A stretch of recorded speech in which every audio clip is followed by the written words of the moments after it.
occupied in prophecies. So we're occupied in the prophecies, you know. Again, Jacob's trouble.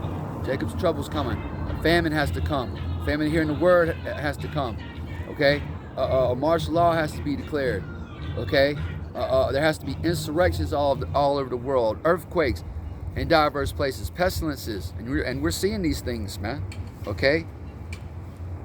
And we're also seeing that this kingdom, okay,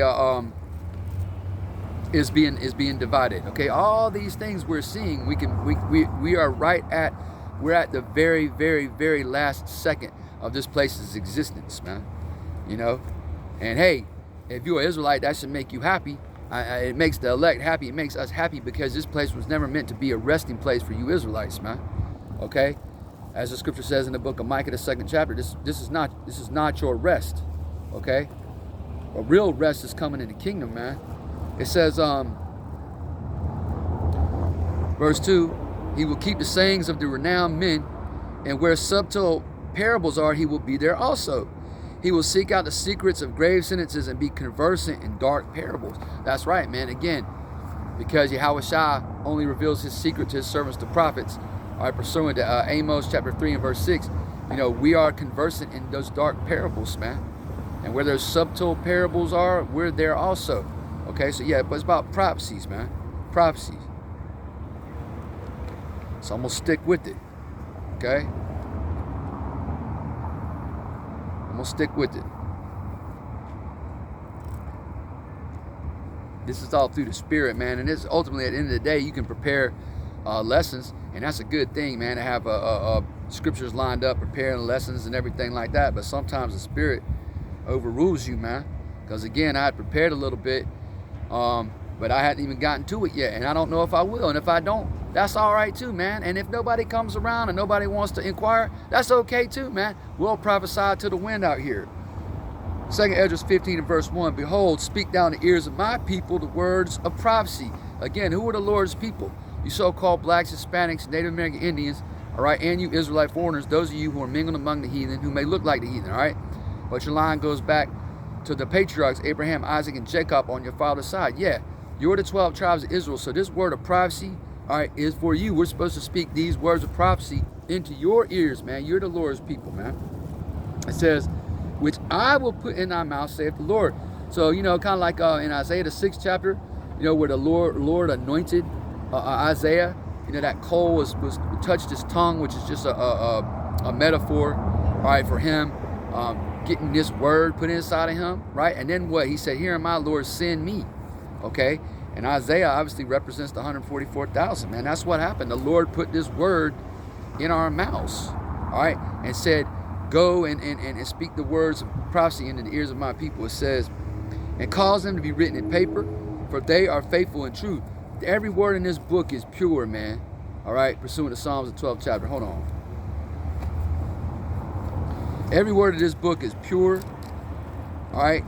Every word in this book is faithful, and every word in this book is true, man, okay? And there are no contradictions. Matter of fact, let me get that in Psalms 12 real quick, and I'll go back.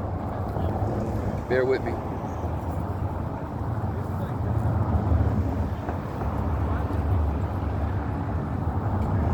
Say, can you trust the Bible? Yeah, man, it's the only book you can trust. It's the only book you can trust, all right? Every other book that claims to be spiritual nature is trash, man.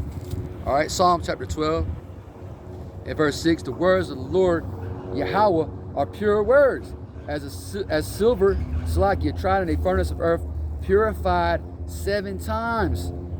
Thou shalt keep them, O Lord, verse 7, Yahawah, thou shalt preserve them from this generation forever. Okay, so his word, man, that we have, Salakia, I keep changing the time, or checking the time.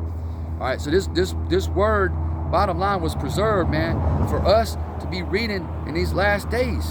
All right, and most of us, you know, speaking this bastardized language we speak called English. All right, most of the prophets speak English primarily. Now, of course, you got brothers speaking in different tongues, all right, bringing this word out. But you know, the majority of us speak English, and that's why the Lord had it set up to where, you know, that we would have this thing, man. All right, because it was translated out of the Paleo Hebrew, and again, you know, on down and from the Koine Greek, on down to English, man. All right, he preserved these words forever, man. This is the only thing that's gonna stand the test of time right here. Okay. Go back to 2nd Esdras.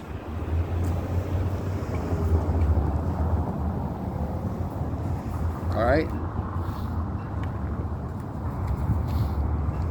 Go back to 2nd Esdras 15. All right. It says in verse 3, "Fear not the imaginations against thee.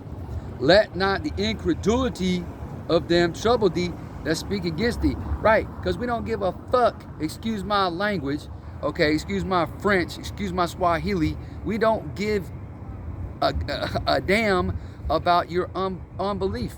You're not believing this, all right, has no impact on us. We don't care. It's not for everyone. It's not even for all of his household, man, because 2/3 of you Israelites have rejected the Lord, man. Those of you who are dwelling in the house of Saul, the unbelievers, we don't care about your incredulity, man. The Apostle Paul, once again, referring to him, because you got certain Israelite teachers out here who don't think the Apostle Paul is a man of the Lord. All right, yeah, he was on a very high level too, according to Peter. And Peter is the head guy. All right. Anyway, Paul said what? He said, "For what if some do not believe?" Okay, right? Who cares? All right. Hey, the remnant is going to get this. The remnant is going to hear it. The remnant is going to wake up. The remnant is going to stand at their feet. All right, that great exceeding army, okay, spoken about in Ezekiel the 37th chapter, and hear this, man, and get it. Everyone else, it's not for you, man. It's sure as hell ain't for you Christians, all right? And it's not for you nations either. Y'all don't care about the Lord, all right? Y'all don't give a damn about the Lord. Y'all got y'all's own silly idols and goofy false idols that you follow, man. All right, it says, "For all the unfaithful," verse 4, "shall die in their unfaithfulness." So that's what's going to happen, man. You're going to die in your unfaithfulness, man. All right, the Lord said in Amos the 9th chapter, all the sinners of his people will die by the sword, man. Okay? Who are the sinners? The sinners are ultimately Israelites, because the law wasn't given to the nations. The law was given to Moses on those tablets of stone. All right, and who did he bring them down to? The children of Israel, man. So these laws, statutes, commandments in the scriptures, okay, which, by the way, keeping them perfectly you can't do. We rehearse the righteous acts, and we're in the stink of flesh. But anyways,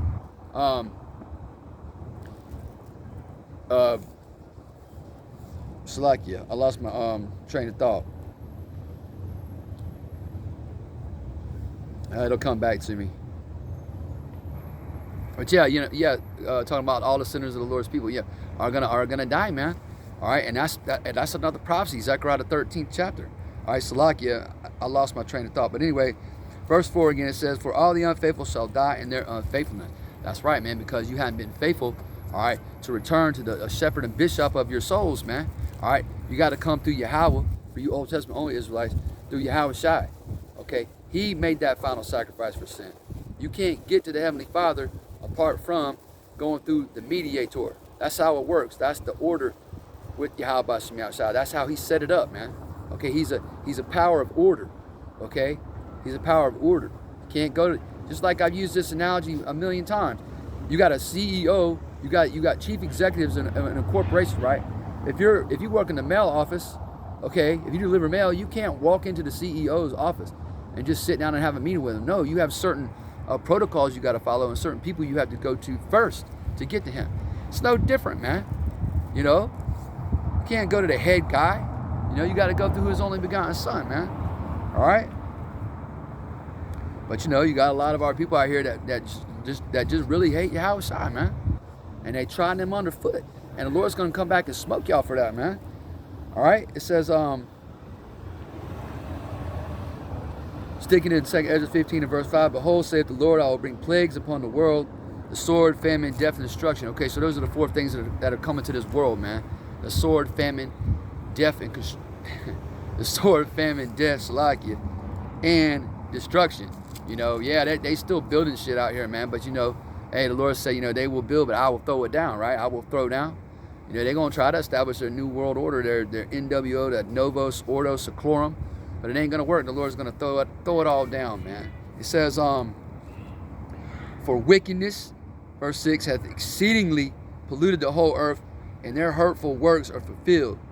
Therefore, saith the Lord," verse 8, I will hold my tongue no more as touching their wickedness, which they profanely commit. Neither will I suffer them in those things in which they wickedly exercise themselves. Behold, the innocent and righteous blood crieth unto me, and the souls of the just complain continually. All right, that righteous blood, the blood of the prophets was spilled over here in America, man. The blood of the saints. All right, who are the saints? The children of Israel. Yahawah. Can't be a saint unless you're an Israelite. All right, and that righteous blood is crying to Yahawashi right now. And the souls of the just are complaining, man. Hey, the souls of the just are complaining in the spirit world. All right, the souls of the just, all right, are complaining right here and right now, man. Being the prophets, because who's sighing and crying for all the abominations going on in this wicked ass place, man?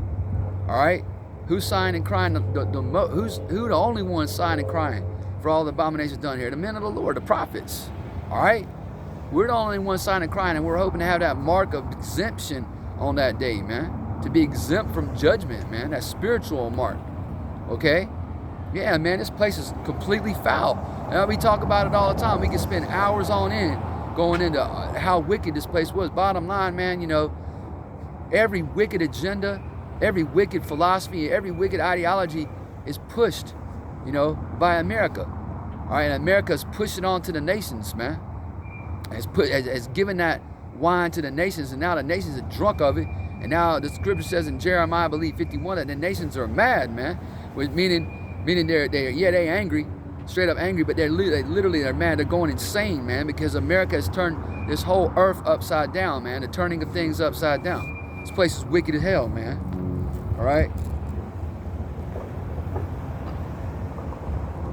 Verse 9, and therefore saith the Lord, I will surely avenge them, and receive unto me all the innocent blood from among them. So what is the Lord coming back to do? Okay, is it going to be a nice, pleasant thing that he's coming back to do? No, he's coming back to stomp guts out, man. He's coming back to shed blood. He's coming back to destroy. Ultimately, he's coming back to destroy, the heathen armies in the valley of Yahawashi after America's already smoking and on fire. Okay? This is what a real prophet talks about, man. All right? A real prophet talks about these things. You got certain leaders in Israel that say ain't going to be no Jacob's trouble. It's crazy, man. But yeah, the Lord's coming back to destroy. Matter of fact, let me hold that in 2nd Esdras. I'm going to come back to it. Go to Revelation 19. This is Revelation 19 and verse 11. And it reads, I saw heaven open, and behold, a white horse. And he that sat upon him was called Faithful and True, right? One of his titles. All right. And in righteousness he doeth judge and make war. Okay, so and that white horse is symbolic, okay? It's a metaphor for the chariots. All right.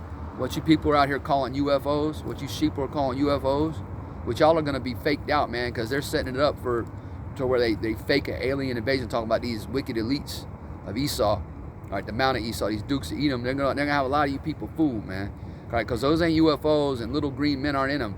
All right, the angels are in them chariots, man, the heavenly vehicles, and they're out in the heavens right now, and that's why these elites are panicking, okay, because they know the chariots are about ready to invade. There's going to be an angelic invasion, all right. But what does it say he's coming back to do? Two things: to judge, all right, destroy, all right, and make war. So he's coming to make war with you people, man. All right. Yahawashi said he's coming with a sword, man. Matter of fact, where is that? Hold on, Matthew. Said I'm not come to make peace, but come with a sword. Hold on, I don't want to paraphrase it that loosely. I'll try to find out. I think that's Matthew 10. Yeah, Matthew chapter 10 and verse 34.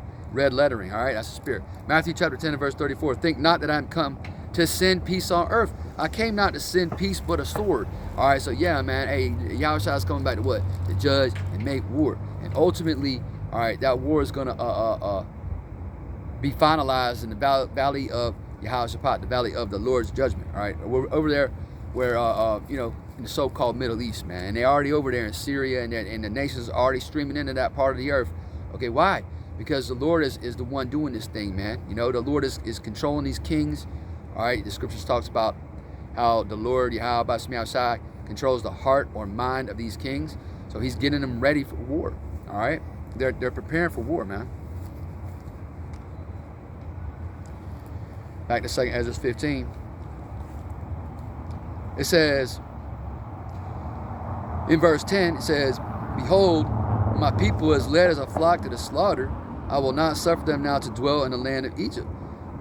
But I will bring them with a mighty hand and a stretched out arm and smite Egypt with plagues as before, and will destroy all the land thereof. So this is talking about a new Egypt. All right, this ain't talking about ancient Egypt. This prophet Ezra was talking about what? America, man. Because like I said, America is known as many things, all right, in the scriptures. Man, America is known as Nineveh, Assyria, all right, Babylon the Great, the virgin daughter of Babylon, all right, and one of her code names is Egypt, man. All right, this is a spiritual Egypt. All right, and we've constantly gone into all the parallels between ancient Egypt and America. All right, beer was in ancient Egypt, fishnet stockings was in ancient Egypt. Okay, bowling, you know, all the things you see over here in America was over there. You got cities over here named Phoenix, Alexandria, Memphis. You know, this is, you know, you got a pyramid out in Las Vegas. You know, this is Egypt reincarnated, man. You got obelisks everywhere. I'm looking at 2 obelisks right now. So this place is spiritually called Sodom and Egypt. And the Lord said, he said what? He said, but I will bring them with a, talk about his people, the elect. I will bring them with a mighty hand and a stretched out arm. That's Yahawashi, and smite Egypt with plagues before, and will destroy all the land thereof. So this place is already starting to feel the plagues, okay, that Moses pronounced against ancient Egypt. All right, darkness, remember all the plagues? You can go into, what is that? I think that's Exodus chapters 9, 10, and 11, where it talks about the plagues, all right? And those plagues are being repeated, man. Why? Because history repeats itself, man. Okay, there's no new thing under the sun. That which was then is now.